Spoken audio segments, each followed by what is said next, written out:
Autour de la table, Nicolas Dueb, salut Nicolas, fondateur, CEO d'Alchimie, Jérôme Dédéian, salut Jérôme, mon partenaire patrimoine, et Jérôme Matisse, salut Jérôme. Salut Stéphane. Prof d'éco à Dauphine, et je ne sais pas si ton blog, j'en fais la promo. Il y a un nouvel article là, sur le lien entre retraite et chômage, financement des retraites et chômage. Bon, on en reparlera, j'ai pas eu le temps de le lire, on en reparlera. C'est quoi l'idée? L'idée, c'est que notre système de financement actuel des retraites nourrit plusieurs points de chômage. Ben, bien sûr. Mais là, je l'explique. Et je à cause du poids qui pèse sur la valeur ajoutée. Sur le coût du travail. Oui, voilà. Donc, sur la valeur, c'est ça. Mais bien sûr. Mais les gens n'en ont pas forcément conscience. Absolument pas. Voilà. Et c'est ça qui est... Bon, à la limite, disons un mot là-dessus, mais c'est ça que je trouve... Au-delà de tout ce qu'on peut, ok, on va prendre l'argent en riche, machin, pourquoi pas. Ouais. Mais à un moment, quand même, regarde ta feuille de paye. Exactement. Regarde ta feuille de paye. Tu dis le système est à l'équilibre, mais regarde. Le débat se focalise sur un problème d'équilibre macroéconomique, savoir si chaque année on va réussir à récolter suffisamment de fonds au travers des charges sociales, etc., pour payer les pensions. Mais ce n'est pas la question de fond. La question de fond, ce n'est pas ça. La question de fond, c'est qu'avec un autre système, on pourra avoir des millions de chômeurs qui occuperaient aujourd'hui un emploi. De mon point de vue. Ce qui, en plus, amènerait un cercle vertueux, nourrirait davantage de cotisations, etc. Voilà. Permet d'avoir plus de recettes en ayant moins de prélèvements, exactement. Et donc une compétitivité supérieure, etc. Exactement. Ça se résume en un mot, c'est le meilleur filet de protection sociale de la population française, c'est la compétitivité de nos entreprises. Voilà. Ouais. Et donc le travail. Et donc le travail. Oui, d'autant que, alors j'en parlais hier, mais c'est passé... comme une lettre à la poste. On a quand même le bilan 2022 du service de la dette. J'ai plus le chiffre exactement en tête, mais en gros, on a payé 13 milliards de plus que l'année dernière. 13 milliards quand même, on est passé de 38 à un peu plus de 50. Et ça y est, on y sera l'année prochaine, le premier budget de l'État. Pour l'instant, l'enseignement scolaire est encore un tout petit peu au-dessus, à 53 milliards, et on doit être à 51,5 à peu près pour le service de la dette. Ouais. Et l'année prochaine, on y est, quoi. Ouais. Et la seule façon, là aussi, d'essayer quand même de rétablir un peu l'équilibre, c'est davantage de travail, c'est davantage de recettes fiscales, c'est davantage de... Enfin, voilà. Bon. Alors moi, j'ai une proposition. C'est un article qui est publié dans Le Monde et pour lequel il y a eu beaucoup de réactions, parce que la proposition que je mets sur le tapis en chagrine beaucoup, c'est de dire qu'il faut augmenter le taux de CSG sur les retraites élevées, pensions de retraite élevées. J'imagine qu'il y a des gens qui ont réagi à ça. Tous d'accord. Tous d'accord.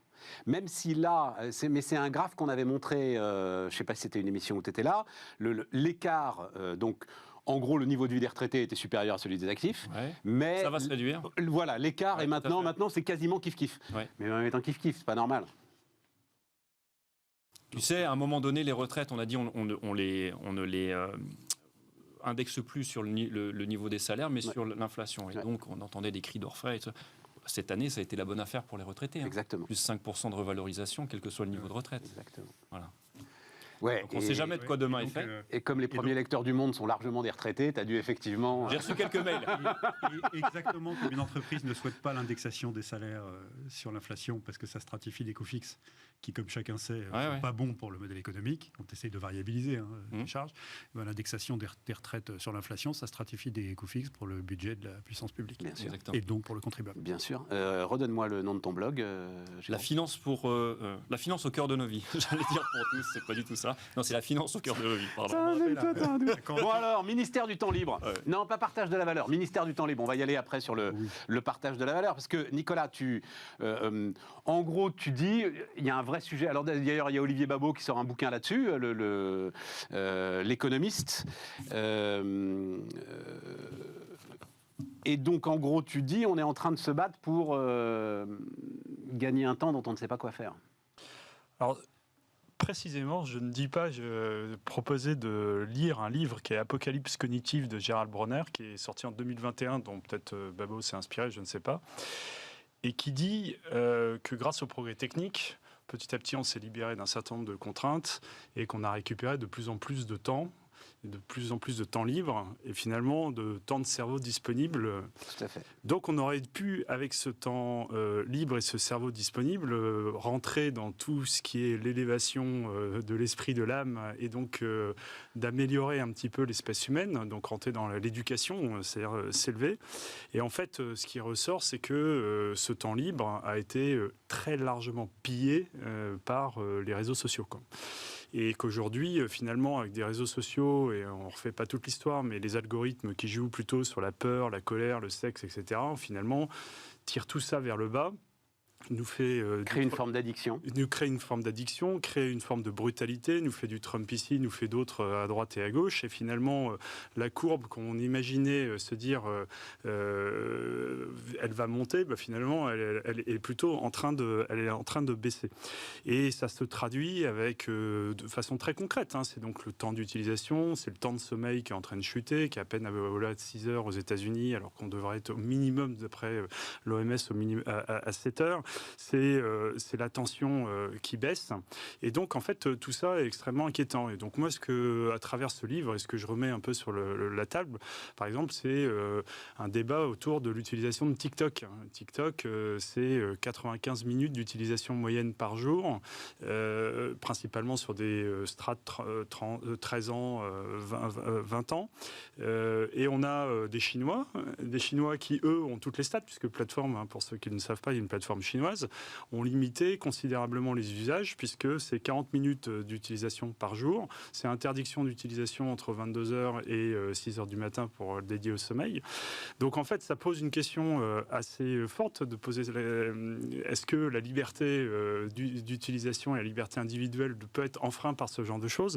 Mais quand on voit l'abrutissement général que nous provoquent les réseaux sociaux, même si la liberté est une de mes valeurs chéries et premières, à un moment donné, quand on parle de compétitivité des entreprises... Tu te verrais bien avec une petite disposition à la chinoise, quoi. Il y a la compétitivité des nations aussi, et à un moment donné, on ne peut pas réussir avec des entreprises performantes si on n'a pas des populations performantes. Et aujourd'hui, quand on joue à TikTok et qu'on n'apprend plus rien à l'école, et qu'on n'a plus les leviers pour le faire, la question est en droit de se poser. Comme toujours, la technologie est un bon serviteur, un mauvais maître. C'est un bon serviteur quand un adolescent visionne sur YouTube des vidéos scientifiques, et c'est un mauvais maître quand il se laisse aller avec sa navigation, il est accaparé par des algorithmes qui exploitent les ressorts émotionnels et qui l'envoient sur des vidéos de plus en plus régressives. C'est toujours le même débat. Mais après, sur l'évolution, il y a la question en filigrane, c'est l'évolution, l'arbitrage entre travail et loisir. Ouais. Non, à la limite, l'arbitrage travailleur. La question que pose c'est plus Nicolas, du temps disponible, mais du temps disponible qui est mal utilisé. Et plus à un moment, la responsabilité de la puissance publique et l'idée, faut-il accepter de réfréner la liberté au nom de l'intérêt supérieur de l'humanité? On empêche bien les mineurs d'aller sur des sites pornographiques. Enfin, en tout cas, on essaie de le faire. Je sais pas, après, dans les faits, je crois que ça marche pas bien. On est en plein dedans, là. Mais, voilà. Donc... il y a ça, et pourquoi pas, effectivement, on pourrait interdire des plages horaires, on pourrait... Finalement, les Chinois nous ont convertis au confinement, hein. Non, mais parce que les Chinois, ils inspirent aussi un peu le monde, parfois, dans leur pratique, même si, d'abord, on dit que c'est pas possible de traiter les populations comme ça, mais il n'est pas impossible un jour qu'on s'en inspire, ouais. Voilà, et puis après, de la même façon qu'on a fait la démarche pour la cigarette, par exemple, de reconnaître que pour la société, la cigarette avait un coût et que c'était mauvais et qu'il fallait la réduire et dissuader. Donc après, il y a plusieurs formules. Est-ce qu'on interdit brutalement ou on y va par étapes, ça on peut en reparler derrière. Mais à un moment donné, les réseaux sociaux, en isolant, en creusant un maximum de dépression, en faisant en sorte que tout ça, ça a un coût, mais ça va avoir un coût dans la société. Donc on ne le perçoit pas encore à l'heure actuelle parce que ça a un an et demi à peine. Et quand on le projette à horizon de 5 ans, 10 ans, ça va être un coût absolument démentiel. Et donc ça, on peut, sous l'angle de la société, se dire, est-ce qu'on a envie d'assumer ce coût? De la même façon, est-ce qu'on a envie d'assumer le coût des retraites? Là, est-ce qu'on a envie d'assumer le coût de la santé de tous ces jeunes qui vont partir, et des moins jeunes d'ailleurs au passage, qui vont nous impacter collectivement, quoi. Moi j'aborde ce sujet avec une infinie modestie, puisque je suis à la fois une victime addict au truc. Je vois bien que si, ça me bouffe du temps de cerveau disponible, ça me bouffe du temps en famille. Si tu t'en rends compte, c'est que t'es pas... Je m'en rends compte, oui, si tu veux. Gravement atteint que ça. Mais quand même, tu peux te retrouver au petit déjeuner avec tes enfants, en train de surfer, mais si. Non. Mais si, Ah bah alors là, ça. Jérôme, donc voilà. Ah oui, donc je sais que c'est pas bien. C'est bien d'avoir l'humilité. Ah oui, il faut pas. Non. Donc je sais que c'est pas bien. Et moi, ce temps libre, en fait, je l'ai consacré à entreprendre plus. Alors je sais pas si c'est une bonne idée, mais finalement, ce qui me libère de l'addiction à ces trucs-là, c'est le fait que j'ai beaucoup de travail et que donc je bosse toute la journée et que quand j'ai du temps disponible qui n'est pas du temps familial, je fais quand même un peu attention. Mais oui, mais entre tes boîtes, il faut que tu fasses la même chose. C'est-à-dire, tu sais, entre tes boîtes, j'imagine que tu travailles comme un avocat. C'est-à-dire que tu dis 1 heure telle boîte, puis ensuite je passe à telle boîte, puis ensuite je passe à telle boîte. Et il faut qu'à ce moment-là, tu mettes une plage dans ton agenda, 30 minutes, 2 fois 30 minutes, et pas plus. Le truc qui est ma bonne résolution de carême de Cato pour cette année, c'est de me faire des plages de déconnexion complète où je sais que mon smartphone sera un truc à recevoir et émettre des appels téléphoniques ou des SMS, et que pendant ce temps-là, t'es pas sur WhatsApp sollicité. Bon, mais au-delà de ton cas personnel, mon cher Jérôme, à la chinoise ou pas à la chinoise? J'avoue que Nicolas me fait vaciller. Moi, j'ai beaucoup de mal parce que tout ce qui, d'une manière ou d'une autre, restreindrait ma liberté fondamentale à aller et venir, employer mon temps comme j'ai envie, etc. Enfin, le seul truc sur lequel j'accepte l'aliénation de mon temps, pour employer une terminologie marxiste, en contrepartie du fait que je suis rémunéré, d'accord, c'est le contrat de travail ou le mandat social, quoi. Ça, j'accepte parce que ça fait partie de mon épanouissement d'être au travail et d'être payé pour ça. Alors, si ça me crée une contrainte horaire. Voilà. Et au fait, je pense qu'on peut faire beaucoup de choses nous-mêmes. On peut faire beaucoup de choses avec nos enfants, on peut faire beaucoup de choses en s'autodisciplinant. Je pense qu'il y aura un avantage compétitif, c'est idiot à dire, et avec une fracture supplémentaire à ceux qui auront le pouvoir de se discipliner mieux que les autres. Voilà. Parce qu'ils auront plus de temps pour se cultiver, pour avoir des échanges constructifs, plutôt que d'être dans l'anathème, comme on voit souvent sur un certain nombre de réseaux sur lesquels on est, dès qu'il y a un sujet qui mousse, et on est tout de suite dans l'arbitraire. J'ai beaucoup de mal avec l'idée qu'on régule mon temps libre. On m'en a beaucoup donné. Donc parce que j'ai été retrouver ça, le ministère du temps libre a quand même existé en France entre 1981 et 1984. C'était une invention de Mitterrand. Ouais, un dénommé André Henry qui n'est pas passé à la postérité. Par contre, sa sous-ministre Edwige Avis, elle, pour ceux qui ont mon âge, on connaît Edwige Avis. Bien sûr. Voilà. Et en fait, ça réunissait la jeunesse et les sports et le ministère du tourisme. Voilà, ministère du temps libre, 81-84. Mais donc, qu'est-ce qu'il y faisait? Mais non, mais là, ça, c'était pas grand-chose, ça a été tout le problème. En fait, la page Wikipédia que j'ai été lire, ça m'a intéressé. Dit dès le début, ils se sont fait défoncer par la presse. Et ensuite, partout, l'idée, ça a été, tu avais de toute façon un ministère de l'Éducation nationale qui bossait, ministère de la Jeunesse et des Sports qui bossait, ministère du Tourisme qui bossait. Donc, qu'est-ce qui te restait après, si ce n'est essayer d'organiser une petite mousse autour de tout ça, mais...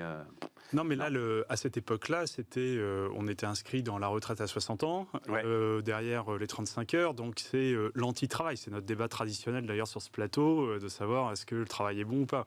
Là, je pense que les réseaux sociaux, on est maintenant dans une autre démarche. Je ne sais même plus si on doit travailler ou pas. On est juste... Toi, c'est un danger social. C'est un danger social. Ouais. Je veux dire, la cohérence sociale. On ne peut pas se dire, oulala, Trump, c'est pas bien. Et fermer les yeux sur le fait que derrière, il y a toute une machine qui tourne, et on le voit dans un paquet de pays. Le dérapage, il se produit, il va continuer à se produire. Et je ne suis pas du tout d'accord avec toi sur Trump, mais... la grosse différence avec l'utilisation du temps libre d'avant. Avant, c'était la librairie, la télévision. Tu avais le programme, tu choisissais ce que tu voulais regarder. Tu rentrais dans une librairie, tu pouvais discuter avec ton libraire, il connaissait tes goûts, tu disais j'ai aimé, j'ai pas aimé, et donc tu avais un pouvoir sur ce que tu consommais en contenu. Voilà. Aujourd'hui, sur les réseaux sociaux, la vérité, c'est qu'on est quand même pas mal manipulé par des algorithmes qui nous emmènent toujours à l'endroit où on est allé avant, qui nous montrent des gens qui pensent comme nous, ou qui nous sortent des polémiques sur lesquelles ils savent qu'on va réagir, avec lesquelles on ne sera pas d'accord, mais qui sont pile poil chargés par l'algorithme compte tenu de ce qu'ils savent de nous, et ils savent beaucoup de choses. Et donc, on est moins dans la maîtrise de l'utilisation du contenu auquel on se soumet. Voilà.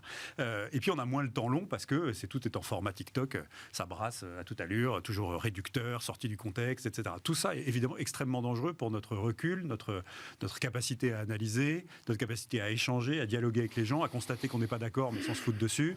Voilà. Bien. Non, je ne suis pas du tout d'accord avec sur l'histoire de Trump, mais alors absolument pas. Il faut lire, puisque va lire Hillbilly's Tragedy, puisqu'il a été élu au Sénat maintenant. Bon Dieu, le nom va me revenir. Je veux dire, c'est pas Facebook qui a élu Trump. Non, c'est la désindustrialisation de l'Amérique, c'est l'abandon de populations entières, c'est tout ça qui a élu Trump. C'est trop simple.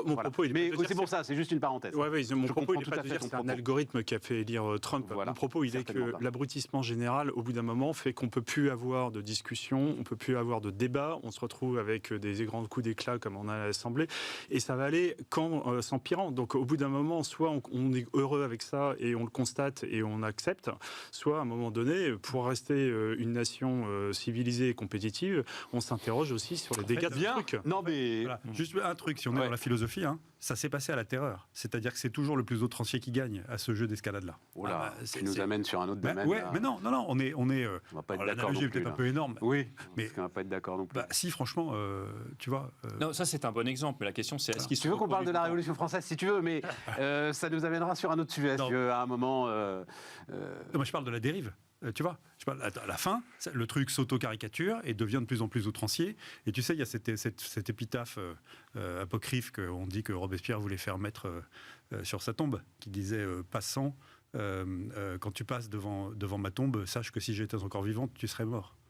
Voilà. Et donc, tu as cet enjeu de radicalisation du débat qui fait que c'est toujours le plus radical. J'ai dû lire une dizaine de biographies de Robespierre, j'ai jamais entendu parler de cette épitaphe-là. C'est encore un de tes trucs de breton ou de vendéen, ça. Tu l'attribues à qui tu veux. Tu l'attribues à qui tu veux. Ouais. En tout cas, ce que je trouve clair, c'est qu'on est quand même dans un truc d'escalade de la radicalité, et très souvent, quand c'est repris, que c'est monté en boucle, que c'est diffusé à grande échelle, ce qui se passe avec les réseaux sociaux, il faut être encore plus radical pour émerger que le radical, et donc ça nous emmène sur une pente que j'aime pas. L'autre, Jérôme, mot de la fin. Non, moi je pense qu'effectivement, parfois c'est ceux qui crient le plus fort et qui font le plus de bruit, etc. Mais on a quand même une tendance historique à converger toujours vers de la paix, de la démocratie. Sinon on serait perpétuellement en guerre, si c'était tout simplement ça. On serait constamment en guerre les pays les uns contre les autres. Non, je crois plutôt que l'équilibre stationnaire, c'est plutôt de la paix, avec un petit peu de guerre par-ci, par-là, globalement, à l'échelle mondiale. Mais finalement, les gens essaient quand même de pacifier les échanges et même le discours. Parce que là, on s'écharpe actuellement, par exemple, sur le débat public ou des choses comme ça, c'est sur des détails. Concrètement, les Français en sont pas à se tirer les uns sur les autres dans la rue. Quoi. Enfin, à un moment quand même, Nicolas, ça se coupe le Wi-Fi, quoi, tu vois. À un moment, faire peser, venir limiter ta liberté, parce que les parents sont pas capables d'appuyer sur le bouton et de couper la box, ce qui en plus amènerait un tout petit peu de sobriété énergétique. Je sais pas. J'entends tous tes arguments, ils sont très intéressants. La réflexion est très intéressante. J'ai discuté avec Gérald Bronner, c'est pour ça. La date me surprend, c'est une réédition à mon avis, parce que moi j'avais fait une interview de lui avant le confinement sur cette. Avant de venir, j'ai regardé, le livre est déposé novembre 2021. D'accord. Cela dit, il est vrai que les temps d'écran sont inversement corrélé au niveau d'éducation des parents, le temps d'écran des enfants. Donc effectivement, il y a un moment donné, il y a peut-être une mesure de gauche qui s'impose. C'est un sujet. Qui est de dire, on empiète sur l'espace individuel de la liberté, et parce que il y a des gens qui contrôlent, il y a des parents qui n'ont pas vraiment le contrôle de leurs enfants, ou qui au contraire leur mettent un écran dans les mains pour avoir la paix aussi. C'est une des thèses d'Olivier Babot d'ailleurs, c'est ce que j'ai noté, effectivement, le temps d'écran auquel sont exposés les enfants diminue à mesure que l'on monte dans la hiérarchie sociale. C'est vrai. Voilà. Et puis il y a la question du sommeil qui a été abordée, qui est essentielle. Et ce sera encore une logique d'inégalité qui va ne faire que s'accroître entre ceux qui auront appris et ceux qui n'auront démissionné. Les Donc à la chinoise, les gars, alors une dose à la chinoise à la maison. À la chinoise à la maison. Une dose de chinoiserie, alors. Bon. On a su le faire. Bon. Déjà. Parfait. Alors, allons-y. Partage de la valeur. Oui, on va commencer. Jérôme, c'est ton job. On va commencer, on marquera la pause et puis on continuera notre débat. Donc, très vite, texte de compromis passé entre les partenaires sociaux, donc à la fin de la semaine dernière. Il reste à le valider par les différentes instances, mais on part sur une obligation pour les sociétés de 11 à 49 salariés. De mettre en place, donc jusqu'à présent c'était en dessous de 50, donc on descend d'une strate, de mettre en place un des 3 dispositifs existants, participation, intéressement ou plan d'épargne entreprise, à partir d'un certain seuil de bénéfice, donc bénéfice net fiscal positif au moins égal à 1% du chiffre d'affaires pendant 3 années consécutives. Et à ce moment-là, donc, obligation de mettre en place un dispositif.